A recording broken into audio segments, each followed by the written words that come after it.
नमस्कार, यो हो न्यूज 24 टेलिभिजन बेलुका 8 बजेको न्यूज बुलेटिनमा स्वागत छ। एउटा बेला थियो काठमाडौँका मेयर बालेन शाह आफ्नो चुनाव चिन्ह लौरोका कारण चर्चामा रहन्थे, तर अचेल लौरो भन्दा बढी डोजर उनको नामसँग जोडिएर आउने गरेको छ। पछिल्ला दिनमा लौरोको ठाउँ डोजरले लिएको छ। काठमाडौँको थापाथली स्थित बागमती किनारको सुकुम्बासी बस्ती हटाउन मेयर बालेन शाहको डोजर उत्रिएपछि त्यहाँ तनाव र हिंसाको माहौल बनेको छ। डोजर सहित पुगेको महानगरको टोलीमाथि स्थानीयले चर्को प्रतिकार गरेका छन्। घरेलु हतियार सहित उत्रिएको भिडका अगाडि नगर प्रहरीको जोर चलेन। झडपका क्रममा थुप्रै नगर प्रहरी र स्थानीय घाइते भएका छन्। पर्याप्त पूर्व तयारी र सुरक्षा बन्दोबस्त नगरिकन महानगरको टोली सुकुम्बासी बस्ती उठाउन पुगेको थियो। न त सुकुम्बासी बस्तीको वैकल्पिक व्यवस्थापनबारे महानगरसँग योजना र गम्भीरता देखियो, न त सम्भावित झडप र हिंसालाई कसरी सम्हाल्ने भन्नेमा नै महानगरको परिपक्वता देखियो। पछिल्लो समय महानगरले काठमाडौँमा डोजर चलाउने त निकै जोड लगाइरहेकै छ, तर कुनै पनि काम गर्नु अघि महानगरले पर्याप्त सोच विचार र पूर्व तयारीमा भने ध्यान दिएको छैन। महानगरका पछिल्ला कतिपय कदम निकै हचुवाका भरमा अघि बढेको देखिन्छ। त्यसैले पनि हालैका दिनहरूमा मेयर बालेन शाह विवादमा फस्दै गएका छन्। एक छत्र हाई पाएका मेयर बालेन शाह किन पछिल्लो दिन विवादित र आलोचित बनिरहेका छन्? उनका विरुद्ध आन्दोलन र प्रदर्शन किन बढिरहेको छ? सिङ्गो महानगर र स्वयं मेयर बालेन शाहले यसबारे बेलैमा हेक्का राख्नु जरुरी छ। अब न्यूज बुलेटिनका हेडलाइन्स। प्रत्यक्षतर्फ प्रतिनिधि सभाको 165 क्षेत्रमध्ये 159 क्षेत्रको नतिजा सार्वजनिक। नेपाली कांग्रेस भन्दा एमालेको 10 सिट कम। समानुपातिकमा भने एमाले 26.5 लाख खटाउँदै पहिलो स्थानमा। नयाँ सरकार निर्माणका लागि दलका शीर्ष नेताहरूको दौडधुप जारी। कांग्रेस र एमाले दुवै सत्ता हत्याउने दाउमा। तेस्रो स्थानमा देखेको माओवादी केन्द्र पनि च्याखे थाप्दै एउटा प्रष्ट सन्देश दिएका छन्। काठमाडौँको थापाथली स्थित सुकुम्बासी बस्तीमा मंगलबार पनि दिनभर तनाव। सुकुम्बासीको आन्दोलनमा राजनीतिक आरक्षण। राज्य पक्षबाट नै डोजर आतंक फैलाउने काम गरेको एमाले अध्यक्ष ओलीको आरोप।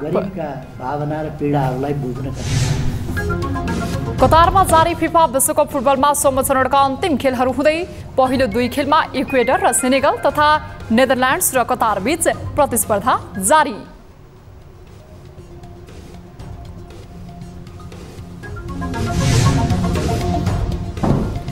र चीनमा शून्य कोभिड नीति विरुद्ध केही दिनको प्रदर्शनपछि प्रहरी दमन। राष्ट्रपति सीको राजीनामा माग गर्दै गरिएको प्रदर्शनमा दर्जनौं पक्राउ।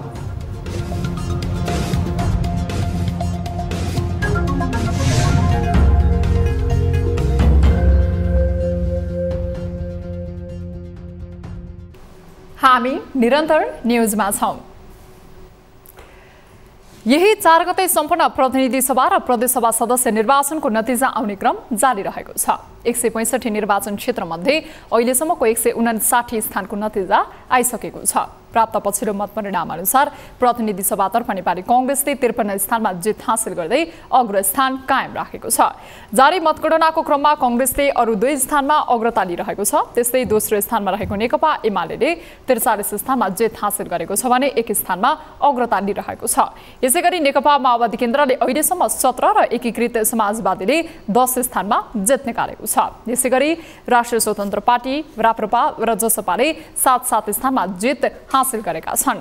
अहिलेसम्मको प्राप्त परिणाम अनुसार लोकसभाले 4 स्थानमा मात्रै जित हासिल गरेको छ। त्यस्तै नागरिक उन्मुक्ति पार्टीले 3, राष्ट्रिय जनमोर्चाले 1, जनमत पार्टीले 1 र अन्यले 6 स्थानमा जित हासिल गरेका छन्। पछिल्लो मतपरिणाम अनुसार सुनसरी क्षेत्र नम्बर 3 मा नेकपा एमालेकी भगवती चौधरी निर्वाचित भएकी छन्। उनले 40,788 मत पाएकी छन्। उनका निकटतम प्रतिद्वन्दी नेपाली कांग्रेसका विजय कुमार गच्छदारले 35,600 मत प्राप्त गरेका छन्। हारसँगै संसदीय राजनीतिका अनुभवी खेलाडी विजय कुमार गच्छदार पहिलो पटक संसद पुग्न असफल भएका छन्। समानुपातिकतर्फ 98 लाख मतगणना हुँदा एमाले कुल मतमा अग्रस्थान नै कायम राखेको छ। एमालेको 26,86,920 मत पुगेको छ भने नेपाली कांग्रेसको 25,39,467 मत प्राप्त भएको छ। यसैगरी नेपाल कम्युनिस्ट पार्टी माओवादी केन्द्र र नेपाल समाजवादी पार्टीले 11,42,742 मत प्राप्त गरेका छन्। राष्ट्रिय स्वतन्त्र पार्टीले 10,96,987 मत प्राप्त गर्दा राष्ट्रिय प्रजातन्त्र पार्टीले 5,68,430 मत प्राप्त गरेको छ भने जनता समाजवादी पार्टी नेपालले 3,87,170 मत प्राप्त गरेको छ। यसैगरी जनमत पार्टीले 3,45,410 मत प्राप्त गरेको छ। यसैगरी नेपाल कम्युनिस्ट पार्टी एकीकृत समाजवादीले भने 2,80,753 मत प्राप्त गरेको छ। नेकपा एकीकृत समाजवादी वर्तमान सत्तारूढ गठबन्धनलाई अगाडि बढाउनु पर्ने पक्षमा उभिएको छ। मंगलबार पार्टी केन्द्रीय कार्यालयमा बसेको नेकपा एकीकृत समाजवादीको बैठकले वर्तमान सत्तारूढ गठबन्धनलाई नै अगाडि बढाउनु पर्ने निष्कर्ष निकालेको हो।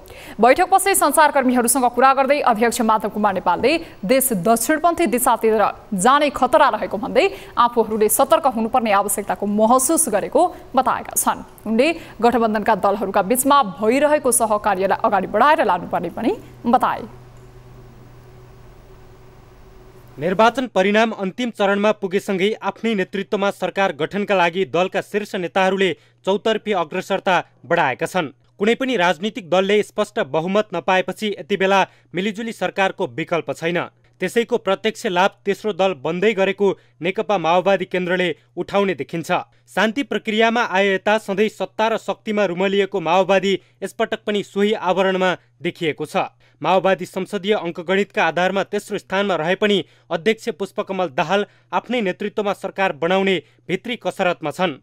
हाम्रो पार्टीले नेतृत्व गर्न पाउँछ भने अहिले जुन चुनावमा देखिएका जनताका आक्रोशहरू छन्, आलोचनाहरू छन्, गुनासाहरू छन्, विरोधहरू छन्, यी सबै कुरालाई समेटेर देशको अवस्थालाई परिवर्तन गर्ने दिशामा हामी जानको निम्ति चाहिँ प्रतिबद्ध छौँ।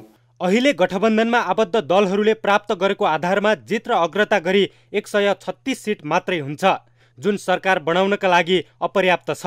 यही गठबन्धनलाई निरन्तरता दिने हो भने पनि बहुमतको सुनिश्चितता गर्न अन्य साना दल र स्वतन्त्रलाई साथमा लिएर जानुपर्ने हुन्छ। संसदीय अङ्कगणितले ठूलो दलको हैसियत दिएको नेपाली कांग्रेसले आफ्नै नेतृत्वमा सरकार बन्ने र यही गठबन्धन कायम रहने बताउँदै आएको छ। वाम गठबन्धन भन्ने कुरा हिजो पनि बनेको थियो। यो निर्वाचन अगाडि पनि वाम गठबन्धन भनेर एक थरी लागेकै थिए। यस्तो प्रयास भइरहेको छ, तर जुन धरातलमा यो गठबन्धन बनेको छ, जुन लक्ष्यसहित यो गठबन्धन बनेको छ, त्यसका प्रति मलाई लाग्छ गठबन्धनका नेतृत्वहरू प्रतिबद्ध छन्। सत्ता गठबन्धन दलहरू मात्रै होइन, अन्य साना दलहरूको सहयोगमा नेकपा एमाले पनि सरकार गठनका लागि गृह कार्य गरिरहेको छ। तर सत्ता गठबन्धन नफुटाई एमालेलाई सरकार बनाउन कठिन छ। त्यसैले एमाले, माओवादी केन्द्र, एकीकृत समाजवादी सहितको वाम गठबन्धनको चर्चा पनि बजारमा उत्तिकै छ। सत्ताको च्याखे थापेर बसेका माओवादी अध्यक्ष दाहालले गठबन्धन दलहरूबीच पावर सेयरिङमा सहमति नजुटे यो बाटो रोज्ने निश्चित छ। निर्वाचनको सम्पूर्ण मत परिणाम सार्वजनिक नहुँदै यसका बाछिटाहरू पनि देखिएका छन्। अहिलेको निर्वाचनबाट जनताले एउटा प्रष्ट सन्देश दिएका छन्। त्यसैलाई आधार बनाएर देशको संविधान बमोजिम, संसदीय मूल्य र मान्यता बमोजिम, लोकतान्त्रिक विधि र प्रक्रिया बमोजिम दलहरू एउटा निष्कर्षमा पुग्छन् र पुग्नुपर्छ भन्ने मलाई लाग्छ। राजनीतिक दलहरू बीचको गठबन्धन देशमा स्थायित्व र समृद्धिका लागि हुनुपर्ने हो। तर यति बेला राजनीतिक दलका नेताहरू देशका लागि नभई व्यक्तिगत स्वार्थमा निहित देखिन्छन्। नेताहरूको स्वार्थकै कारण एक अर्कामा च्याखे थाप्ने काम भइरहेको छ, जसका कारण पुनः देशमा राजनीतिक अस्थिरता निम्तन सक्ने खतरा पनि मडारिएको छ। न्युज 24 टेलिभिजनका लागि क्यामेरामा सुनिल गुरुङका साथमा टिभी जर्नलिस्ट शीतल रिजाल, काठमाडौँ। हामी निरन्तर न्युजमा छौँ। काठमाडौँको थापाथली स्थित बागमती किनार छेउमा बस्दै आएका सुकुम्बासी र काठमाडौँ महानगरबीच उत्पन्न झडपले हिंसाको स्थिति नै निम्तियो। सुकुम्बासीहरूले उचित व्यवस्थापन नै नगरी विस्थापित गर्न खोजियो भने प्रदर्शन जारी राखेका छन्। थापाथलीका सुकुम्बासी व्यवस्थापनका लागि प्रयास नै नभएका होइनन्, तर समाधान भने भएन। प्रभावकारी प्रयास नदेखिँदा यसलाई राजनीतिक विषयका दृष्टिले समेत विभिन्न आंकलन हुने गरेका छन्। एक रिपोर्ट। पृष्ठभूमिमा देखिएका यी भवनहरू नेपाल सरकारले काठमाडौँका सुकुम्बासी समस्या समाधान गर्नका लागि विक्रम सम्वत 2071 सालमा निर्माण सम्पन्न गरेका भवन हुन्। 2071 सालमा सम्पूर्ण भवन निर्माण त भयो, तर काठमाडौँका सुकुम्बासीहरू यी स्थानमा बसाई सराई गर्न मानेनन्। सुकुम्बासीहरू नआएपछि यी भवनहरू अहिले निकै पुराना र जीर्ण देखिन थालेका छन्। सरकारले बसोबासको विकल्प दिँदा समेत सुकुम्बासीहरूले बसाई सराई गर्न मानेनन्। तर सोमबार काठमाडौँ महानगरले नदी किनारका टहरा हटाउन खोज्दा ढुङ्गा मुडामा उत्रिए। यो विकल्प दिएर हामीले व्यवस्थित ढङ्गको एउटा ठाउँ उपलब्ध गराएर त्यहाँ बास बनाइदिएर त्यहाँ पूजा सायद हाम्रो मुख्य मुद्दा भनेको अहिलेको मुद्दा भनेको एउटा पूजासँग यो देशको नागरिक भएर जन्मिसकेपछि हाम्रो माटोको अधिकार हो। त्यो माटोको अधिकार जबसम्म हामीले पाउँदैनौँ तबसम्म हामी लडिरहनेछौँ। सुत्केरी 5 दिन सुत्केरी हेर्नुहोस्, उहाँ मेरो उहाँ छ नि रुखलाई हेर्नु कतिजना 3जना मर्यो। 3जना मर्यो यहाँ मान्छे, आज पनि मर्यो। अब यो मान्छे कहाँले लिएर जान्छ? सरकारलाई हेर्नु पर्दैन। बसिरहेको छ, दुःख गरेर बसिरहेको छ। थापाथलीमा रहेको यो सुकुम्बासी बस्तीलाई विगतदेखि नै राजनीति गर्ने थलो भयो भनी टिप्पणी भइ नै रहेको छ। विगतदेखि आजसम्म आइपुग्दा पनि यो बस्ती व्यवस्थापन नगर्ने तर यहाँबाट भोट बटुल्ने प्रवृत्ति जारी रहेकाले पनि राजनीतिक लाभका लागि यो बस्ती प्रयोग गरिँदै आएको छ भन्ने टिप्पणीलाई बल पुर्याएको देखिन्छ।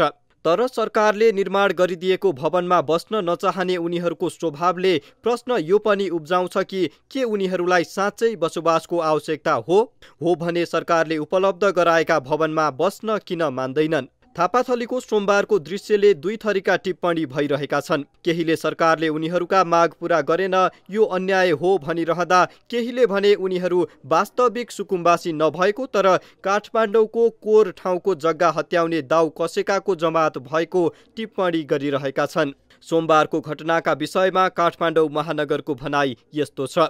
सुकुम्बासीको नाममा कसरी भइरहेछ हेर्नुहोस्, तपाईँले हेर्नुहोस् न, त्यहाँ मलाई सूचना त भेरिफाई हुँदै जाला। कस्ता कस्ता मान्छे बसिरहेको छ, कस्ता कस्ता मान्छेले चाहिँ त्यहाँ चाहिँ तपाईँको चाहिँ घरहरू कब्जा गरेर बसेका छन्, कस्ता कस्ता मान्छेले भाडामा लगाएर बसेका छन्, हेर्नु भएको छ नि। त्यस कारणले गर्दाखेरि सबैको अगाडि देखिएको कुरा हो। अब त हामी देश महानगरपालिका, हामी महानगर प्रहरी बल, महानगरको नेतृत्वबाट जुन जस्तो किसिमको आदेश आए पनि हामी काम गर्न तयार छौँ। यता सोमबारको ढुङ्गा मुडाको दृश्यले रानीबारीमा भने त्रास बढेको छ। हामी उहाँलाई कुनै हाल्दा पनि यो सुकुम्बासी ल्याएर खान्छ हामी दिँदैनौँ, हामी दिन सक्ने अवस्था छैन। हेर्न तपाईँको यो हिजोको दिनमा ल्याएर चाहिँ उहाँहरू बस्न नचाहने, अहिले यो पुरा बस्तीको माझमा ल्याएर त्यो आज दिउँसो दिन डाँडे खुकुर लिएर ल्याएर हामी राष्ट्र माझमा यो वास्तविक सुकुम्बासी पत्ता लगाउन पर्यो। त्यहाँ त सुकुम्बासी भनेर घर सहरमा ठुल्ठुला घरहरू भएका मान्छे पनि आफ्नो त्यो सहरको घरलाई भाडामा दिएर आफूहरू त्यहाँ खोलाको किनारमा गएर हामी सुकुम्बासी हो भनेर त्यस्तो गरेर बसिराखेका छन्। यदि अधिराज्यभरि तपाईँको नाममा अचल सम्पत्ति भेटीमा राज्यले जफत गर्नेछ, आउनुहोस् आवासका लागि सम्झौता गर्न। तर त्यति बेला के गर्यो भने 17 जना बाहेक अरू सबैले निवेदन फिर्ता लिए। त्यसैले वास्तविक सुकुम्बासी को हो छनौट हुनुपर्छ, छानबिन हुनुपर्छ।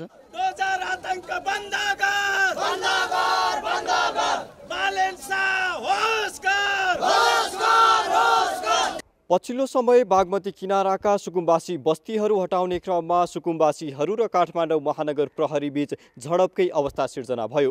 सुकुम्बासी समस्या समाधान काठमाडौँ महानगरको मात्र जिम्मा नभई समग्र राज्यकै दायित्वमा पर्ने हुँदा सम्बन्धित सबै पक्षहरूबीच समन्वय गरी सुकुम्बासीहरूलाई यी निर्माण सम्पन्न भइसकेकै स्थानमा स्थापना गराउन पहल गर्नुपर्ने जरुरी देखिन्छ। न्युज 24 टेलिभिजनका लागि क्यामेरामा सुनिल गुरुङका साथमा टिभी जर्नलिस्ट सुजन चालिसे, रानीबारी, काठमाडौँ। नेकपा एमालेका अध्यक्ष एवं पूर्व प्रधानमन्त्री केपी शर्मा ओलीले बागमती किनारामा रहेको सुकुम्बासी बस्तीमा राज्य पक्षबाट नै डोजर आतंक फैलाउने काम गरिएको भन्दै आपत्ति जनाएका छन्। अध्यक्ष ओलीले बल प्रयोग गरेर सुकुम्बासी बस्तीमा रहेका गरिब नागरिकलाई शत्रुको रूपमा व्यवहार गर्दै बल प्रयोग गरेर उनीहरूलाई पराजित गर्ने तमासा देखाएको आरोप लगाए। ललितपुर स्थित पार्टीको केन्द्रीय कार्यालयमा मङ्गलबार आयोजित कार्यक्रममा बोल्दै उनले सुकुम्बासी समस्या समाधानका लागि गठन गरिएको आयोगले त्यो समस्या समाधान गर्नुपर्नेमा जोड दिए। ओलीले सो बस्तीको समस्या समाधानका लागि लोकतान्त्रिक संस्कार अनुसार अघि बढ्न पनि काठमाडौँ महानगरपालिका र सरकारको ध्यानाकर्षण गराए।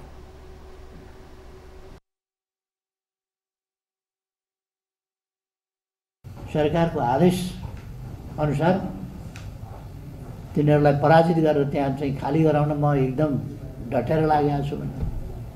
एउटा सुख शैलमा बसेको मान्छेले गरिबका भावना र पीडाहरूलाई बुझ्न कठिन हुन्छ। उन्माद छ, उन्मादले देशको समस्या समाधान हुँदैन। त्यो समस्या अर्को रूपमा फेरि बल्झिनेछ, फेरि अर्को रूपमा अर्को ठाउँमा अर्को किसिमले बल्झिन्छ। अध्यक्ष ओलीले प्रतिनिधि सभा र प्रदेश सभा निर्वाचन जस्तो नभएको जिकिर समेत गरे। निर्वाचनमा शान्तिपूर्ण वातावरणमा जनताले आफ्नो मत दिनुपर्नेमा सरकारले आतंकको वातावरण सृजना गरी जनताको अभिमतलाई आफ्नो पक्षमा पारेको उनको आरोप थियो। बाजुरामा आफ्ना पार्टीका एक कार्यकर्ता मारिएको भन्दै अध्यक्ष ओलीले त्यस्ता घटनामा संलग्न अपराधीहरूलाई कारबाहीको दायरामा ल्याउनुका साटो स्थानीय प्रशासनले संरक्षण दिने काम गरेको बताए।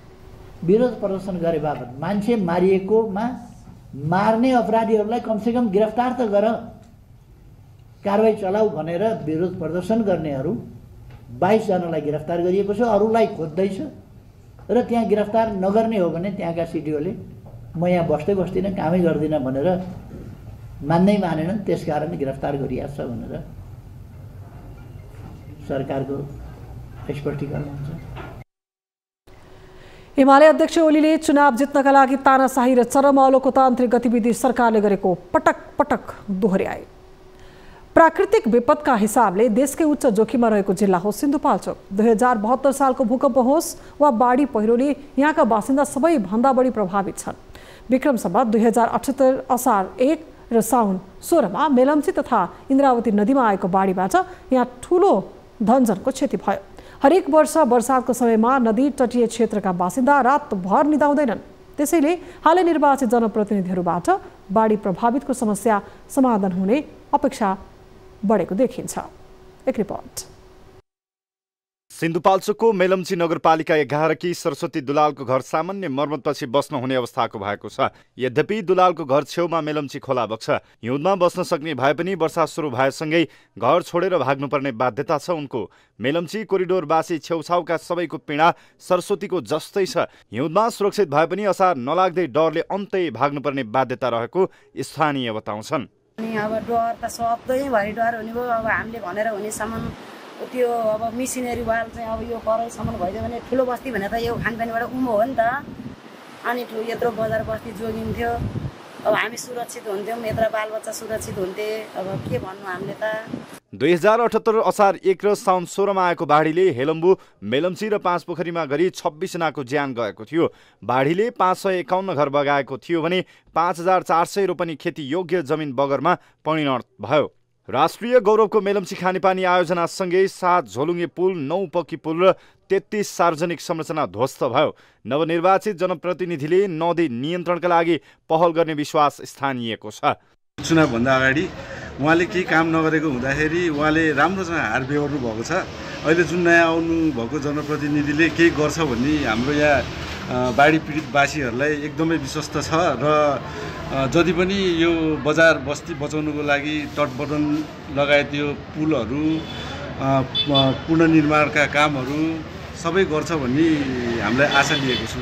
स्थानीयको समस्याप्रति आफूहरू जानकार रहेको भन्दै नवनिर्वाचित सांसदहरूले बाढी प्रभावितको समस्या समाधान गर्न केन्द्र र प्रदेश सरकारसँग पहल गर्ने प्रतिबद्धता जनाएका छन्। सिन्धुपाल्चोक प्रतिनिधि सभा क्षेत्र नम्बर 2 बाट निर्वाचित भए लगत्तै नेपाली काङ्ग्रेसका नेता मोहन बहादुर बस्नेतले जेठ नलाग्दै मेलम्चीमा पुल निर्माण गर्ने घोषणा गरेका छन्। अब म तुरुन्तै हामीले हेरेर घुमेर आएर चाहिँ अब एउटा बेलीबीच मेलम्चीमा यता नवलपुर चौतारा आउने सडक साइडपट्टि वा 5 पोखरी आउने साइडपट्टि तुरुन्त हामी बनाउँछौँ र नाकुतियामा अर्को पुल बनाउँछौँ। त्यसपछि आएर उता दुबाचौर हुँदै अथवा बाँसकरापट्टि जाने साइडको पनि पुल छैन, त्यहाँ बेलीबीच बन्दैन भन्ने कुरा प्राधिकरणले भनेको छ।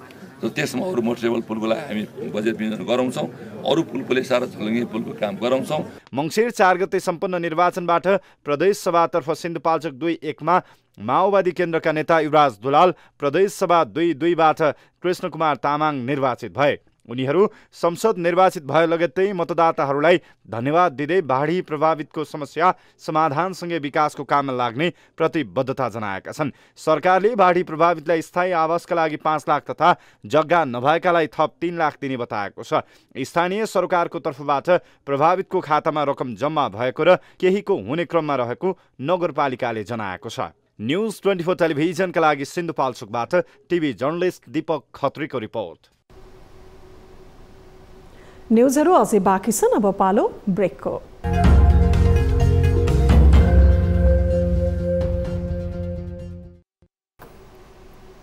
हामी निरन्तर न्युजमा छौँ। नेपालमा गणतन्त्र स्थापना भएको 14 वर्ष पुरा भइसकेको छ। 2062-63 को जनआन्दोलनपछि सम्पन्न भएको निर्वाचनबाट गठित संविधान सभाको पहिलो बैठकले 2065 जेठ 15 गते संघीय लोकतान्त्रिक गणतन्त्र नेपालको घोषणा गरेको थियो। तर त्यही गणतन्त्र स्थापनाका लागि ज्यान आहुति दिने योद्धा परिवारको भने अहिले पनि विचल्ने नै छ।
नेपाल कम्युनिस्ट पार्टीका महासचिव नेत्रविक्रम चन्द विप्लवले कम्युनिस्ट पार्टीहरूबीच एकतामा जोड दिएका छन्। मङ्सिर 4 गतेको प्रतिनिधि सभा र प्रदेश सभा सदस्य पदको निर्वाचन बहिष्कार गरेका विप्लवले मंगलबार भिडियो सन्देश जारी गर्दै सबै कम्युनिस्ट पार्टीहरूबीच एकता हुनुपर्ने बताएका हुन्।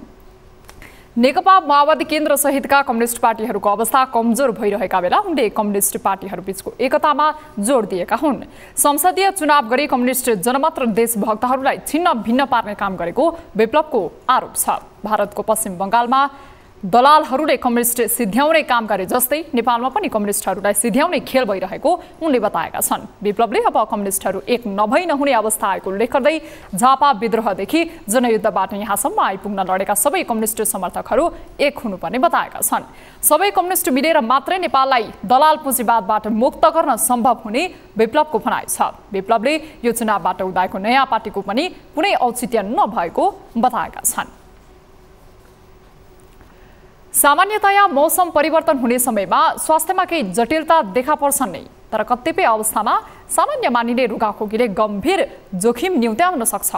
जाडोयाम सुरु भएसँगै मौसमी रुगाखोकीका बिरामीको संख्या बढिरहेको यो अवस्थामा जटिलताबाट कसरी जोगिने त? हेरौँ यो रिपोर्ट। मौसम परिवर्तनका समय प्रायलाई स्वास्थ्यमा केही न केही प्रतिकूल असर परिरहन्छ। अहिले जाडो मौसमको समय छ। जाडोयाममा प्रायलाई रुगाखोकीले ग्रस्त बनाउने गर्छ। चिकित्सकहरूले जनाए अनुसार मौसमी रुगाखोकी अर्थात् सिजनल इन्फ्लुएन्जाका बिरामीको संख्या गत वर्षभन्दा यस वर्ष बढ्ने देखिन्छ। जाडोयामको सुरुवातमै रुगाखोकीको समस्या भई निमोनिया हुनेको संख्या नै बढिरहेको छ। विगतका 3 वर्षमा कोभिड-19 संक्रमणका कारण मौसमी रुगाखोकीका बिरामी भन्दा कोभिड संक्रमित संख्यामा वृद्धि भएको थियो। तर यसपटक सुरुवाती चरणमै सिजनल इन्फ्लुएन्जाका बिरामीको चाप उच्च भएको चिकित्सकहरू बताउँछन्। असंक्रमित व्यक्ति छ भने अब मेन कुरा रेस्पिरेटरी ड्रपलेटबाट सर्ने हो हैन।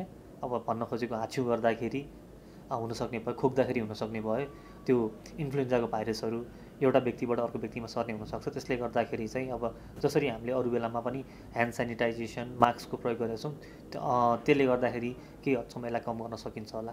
जस्तै हामीले पहिले पनि हेर्ने हो भने पनि कोभिडको बेलामा हामीले बढी extensively hand sanitization mask use गऱ्यौँ। त्यसले गर्दाखेरि पहिलेको वर्षमा पहिले कोभिड भएका वर्षहरूमा भन्दा अहिले अलिकति इन्फ्लुएन्जा बढेको जस्तो देखिन्छ। मौसमी रुगाखोकी सामान्यतया 1 सातासम्म मात्र रहन्छ, तर यसले दीर्घकालीन प्रभाव पर्नेदेखि ज्यानै जोखिममा पार्ने किसिमका प्रभाव पनि राख्न सक्ने चिकित्सकहरूको भनाइ छ। विशेष गरी लामो समयदेखि इनहेलर्स दिनुपर्ने, लामो समयदेखि दमका बिरामीहरू भए, त्यसै गरी हृदयरोग सम्बन्धी बिरामी भए जसमा प्रेसरको कुरा चाहिँ प्रेसरलाई चाहिँ त्यति इम्पोर्टेन्स दिइँदैन, तर त्यो बाहेक अरू लामो समयदेखि कुनै यो इम्युनोसप्रेसिभ औषधिहरू खाइरहेका बिरामीहरू भए या गर्भवती महिलाहरू भए, गर्भवती महिला यो बच्चा पाएको अर्को 2 हप्तासम्म जुन फिमेलहरू हुनुहुन्छ उहाँहरूको इम्युनो कम्प्रोमाइज स्टेट हुन्छ, त्यो बेलामा पनि यो कम्प्लिकेसन्सहरू जटिलताहरू हुन सक्ने समस्या भए।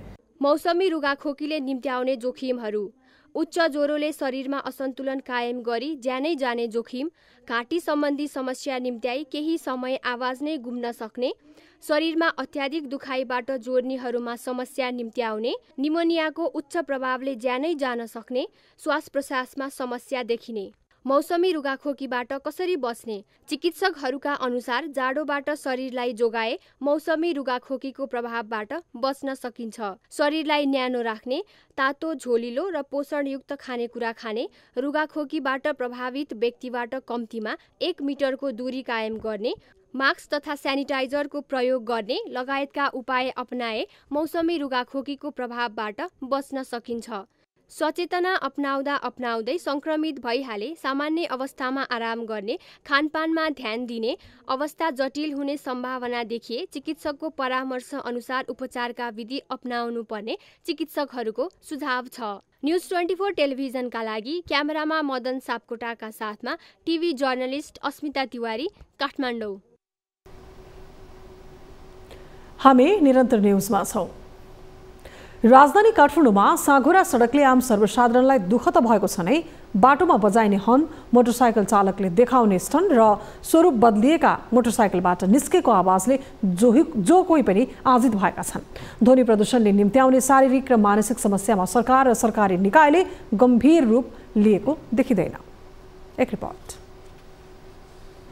यातायात व्यवस्था विभाग, काठमाडौँ महानगरपालिका, ट्राफिक प्रहरी, प्रमुख जिल्ला अधिकारी तहको संयुक्त निर्णयमा 2074 सालमा ध्वनि प्रदूषण कम गर्न भन्दै नो हर्न अभियान ल्याइएको थियो।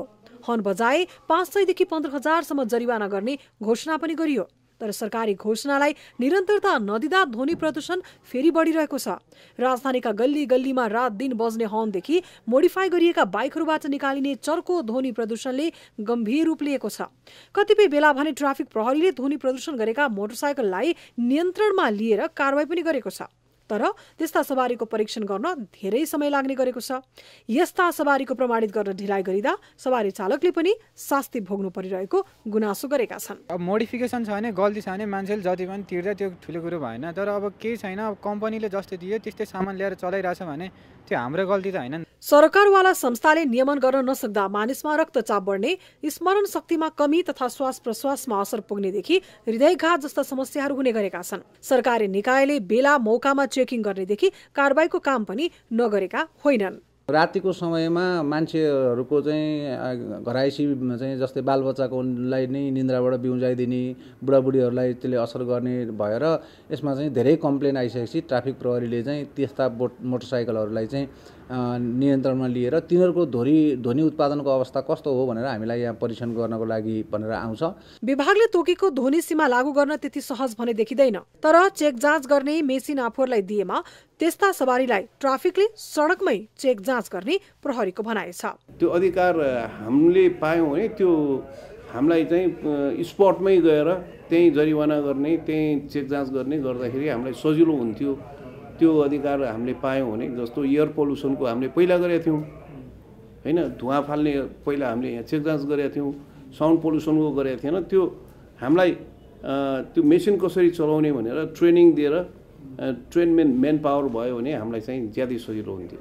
मापदण्ड विपरीत आवाज निकालेको भन्दै आइतबार मात्रै पनि 29वटा मोटरसाइकल नियन्त्रणमा लिई 12वटालाई जरिवाना गरी छाडिएको थियो। न्युज 24 टेलिभिजनका लागि क्यामेरामा कान्छा डङ्गोलका साथमा टिभी जर्नलिस्ट सूर्य भट्टराईको रिपोर्ट।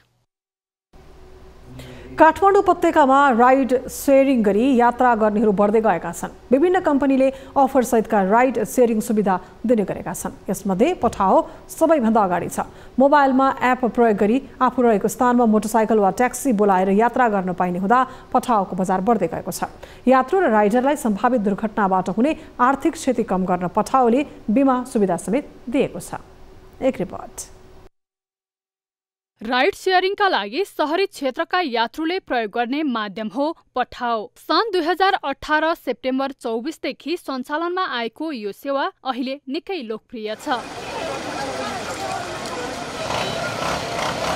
पठाओले यात्रा सहज बनाइदिएको मात्र छैन, राइडर र यात्रुको सम्भावित दुर्घटनाबाट हुने आर्थिक र भौतिक क्षति कम गर्न बीमा सुविधा पनि दिएको छ। तर एक व्यक्तिको नामबाट राइड सेयर भएर फरक व्यक्तिले यात्रा गर्दा दुर्घटना भए पठाओको प्रणालीले चिन्दैन। यस्तो बेला बीमा सुविधा पाउन सकिँदैन। त्यसैले आफ्नै सिस्टमबाट आह्वान गरी राइड सेयर गर्न पठाओको आग्रह छ। हाम्रो सिस्टममा चाहिँ अर्कै व्यक्तिको नाममा राइड सेयर भएको छ र उहाँ घाइते हुनु भएको छैन।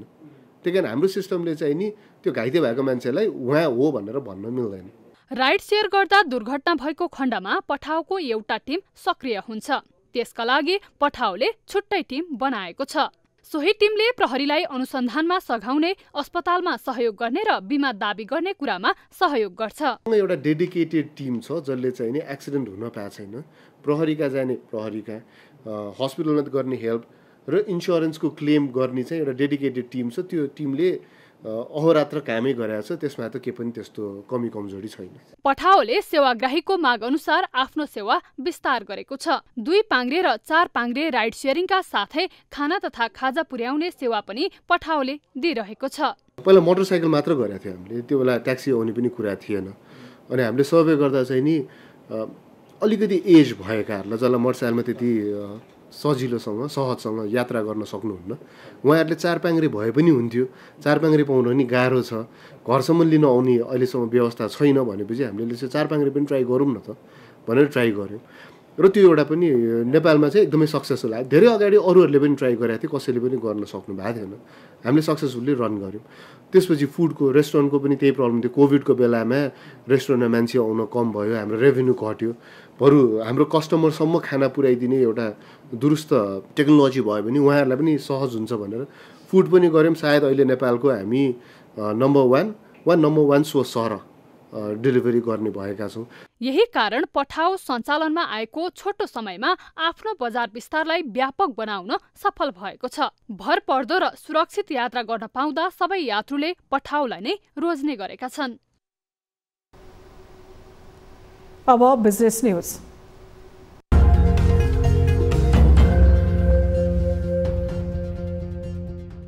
नेपाल राष्ट्र बैंकले नियामकीय व्यवस्था उल्लङ्घन गरेपछि 9वटा वाणिज्य बैंकलाई कारबाही गरेको छ।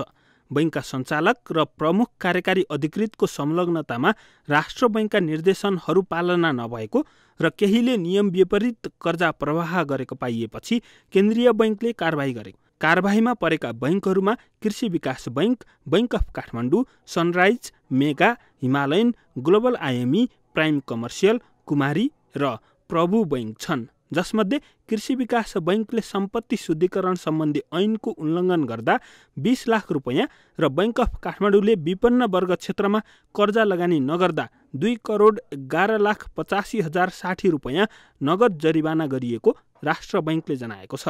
हिमालयन, सनराइज, मेगा र ग्लोबल आइएमई बैंकले ऋणीसँगको सम्झौता विपरीत प्रिमियम दर बढाएर कर्जाको ब्याज दर बढाएको भेटिएको छ। मेगा बैंकले 3-4 वर्षदेखि जोखिममा रहेको कर्जाको नोक्सानी व्यवस्था कायम नगरेको र कर्जाको विवरण अद्यावधिक नगरी भुक्तानी अवधि बढाएको देखिएको छ। Prime Commercial, Kumari, bank of Kathmandu र प्रभु बैंकले रोक्का राख्न निर्देशन दिएका खाताहरू सञ्चालन गरेको पाइएपछि कारबाही गरिएको राष्ट्र बैंकले जनाएको छ। न्युजहरू अझै बाँकी छन्, अब पालो ब्रेकको।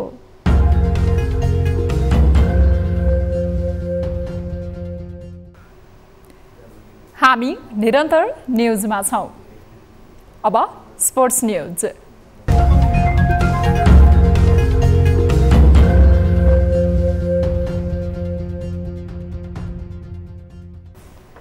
कतारमा जारी फिफा विश्वकप फुटबल 2022 अन्तर्गत आज 4 खेलहरू हुँदैछन्। कतार विश्वकपमा आजबाट समूह चरण अन्तर्गतको दोस्रो चरणका खेलहरू सुरु हुँदैछन्, जसमा समूह ए र समूह बी का 2-2 खेलहरू हुँदैछन्।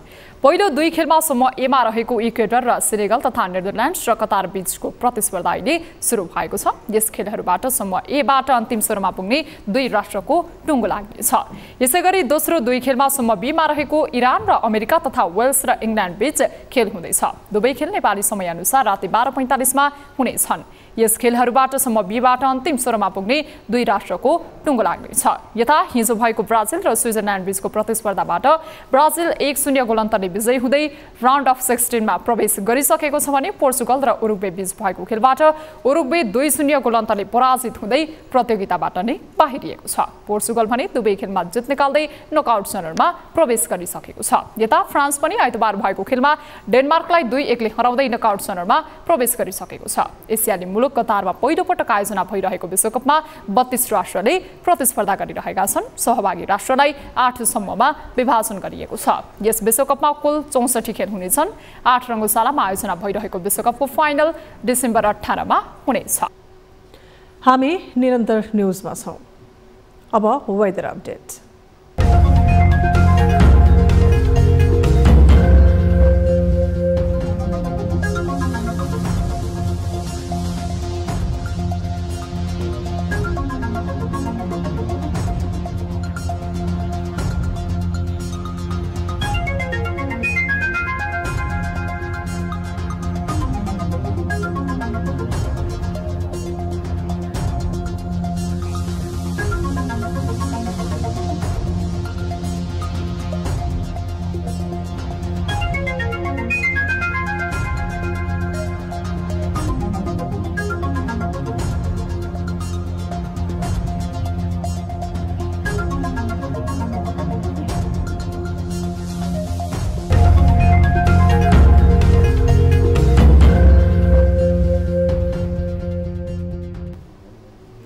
अब न्यूज बुलेटिनको अन्त्यमा पुनः हेडलाइन्स। प्रत्यक्षतर्फ प्रतिनिधि सभाको 165 क्षेत्रमध्ये 159 क्षेत्रको नतिजा सार्वजनिक। नेपाली कांग्रेस भन्दा एमालेको 10 सिट कम। समानुपातिकमा भने एमाले 26.5 लाख कटाउँदै पहिलो स्थानमा। नयाँ सरकार निर्माणका लागि दलका शीर्ष नेताहरूको दौडधुप जारी। कांग्रेस र एमाले दुवै सत्ता हत्याउने दाउमा। तेस्रो स्थानमा देखिएको माओवादी केन्द्र पनि च्याखे थाप्दै। निर्वाचनबाट जनताले एउटा प्रष्ट सन्देश दिएका छन्। काठमाडौँको थापाथली स्थित सुकुम्बासी बस्तीमा मंगलबार पनि दिनभर तनाव। सुकुम्बासीको आन्दोलनमा राजनीतिक आरक्षण, राज्य पक्षबाट नै डोजर आतंक फैलाउने काम गरेको एमाले अध्यक्ष ओलीको आरोप। गरिबका भावना र पीडाहरूलाई बुझ्न कतारमा जारी फिफा विश्वकप फुटबलमा दोस्रो चरणका खेलहरू हुँदै पहिलो 2 खेलमा इक्वेडर र सेनेगल तथा नेदरल्यान्ड्स र कतार बीच प्रतिस्पर्धा।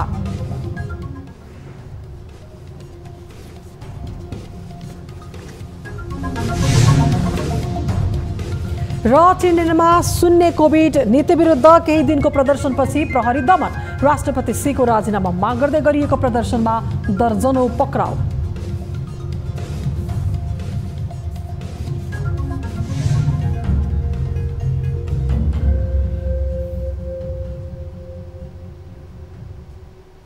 बेलुका 8 बजेको न्यूज बुलेटिन अहिलेलाई यति नै। जाँदा जाँदै ताली र गालीका लागि हामीले सोधेको प्रश्नको अन्तिम नतिजा, यसपछि प्रसारण हुने कार्यक्रम सीधा कुरा जनतासँगमा हेर्न नभुल्नुहोला। थप न्यूजका लागि हाम्रो वेबसाइट www.news24nepal.com हेर्नुहोला। साथै हामीलाई फेसबुक, ट्विटर र युट्युबमा पनि फलो गर्न सक्नुहुनेछ। यस्तै मोबाइल, इमेल र भाइबरबाट न्यूज 24 को हेल्प डेस्कमा केही समस्या र गुनासा छन् भने सम्पर्क गर्न सक्नुहुनेछ। अहिलेलाई बिदा दिनुहोस्। हामी निरन्तर न्यूजमा छौं। नमस्ते।